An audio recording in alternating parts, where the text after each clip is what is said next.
Renal ঘূর্ণিঝড়।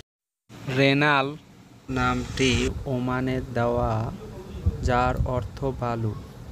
বঙ্গোপসাগরে সৃষ্ট ঘূর্ণিঝড়টি পরিণত হলে প্রবল ঘূর্ণিঝড়ে পরিণত হতে পারে বলে ধারণা করছে আবহাওয়া অধিদপ্তর। ঘূর্ণিঝড়ের কারণে সৃষ্ট বাতাসের গতিবেগ ঘন্টায় 89 থেকে 117 কিলোমিটার হলে তাকে প্রবল ঘূর্ণিঝড় বলে। আগামী রবিবার সন্ধ্যায় এ ঘূর্ণিঝড় বাংলাদেশের উপকূলে আঘাত হানতে পারে বলে জানিয়েছেন আবহাওয়া অধিদপ্তরের পরিচালক মোহাম্মদ আজিজুর রহমান। আর এ সময় উপকূলসমূহ ও দেশের বিভিন্ন স্থানে ভারী থেকে অতি ভারী বৃষ্টি হতে পারে। আজিজুর রহমান বলেন, রেমাল প্রবল ঘূর্ণিঝড় হতে পারে বলে আমরা ধারণা করছি। খুলনা থেকে পটুয়াখালীর খেপুপাড়ার মাঝামাঝি স্থানে এটি আঘাত হানতে পারে।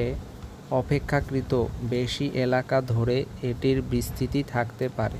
সমুদ্র উপকূলের সুন্দরবনের ঘূর্ণিঝড় আঘাত হানতে পারে বলে মনে করা হচ্ছে।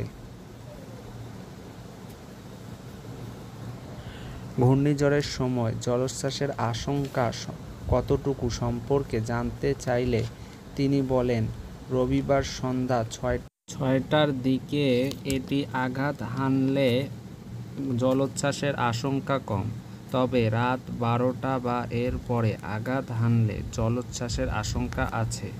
নিম্নচাপ কেন্দ্রের নিকটবর্তী এলাকায় সাগর মাঝারি উত্তাল রয়েছে। সমুদ্র বন্দরকে 1 নম্বর সতর্ক সংকেত দেখিয়ে যেতে বলা হয়েছে। উত্তর বঙ্গোপসাগর ও গভীর সাগরে থাকা মাছ ধরার নৌকা ও ট্রলারগুলোকে পরবর্তী নির্দেশ না দেওয়া পর্যন্ত উপকূলের কাছাকাছি থেকে সাবধানে চলাচল করতে বলা হয়েছে।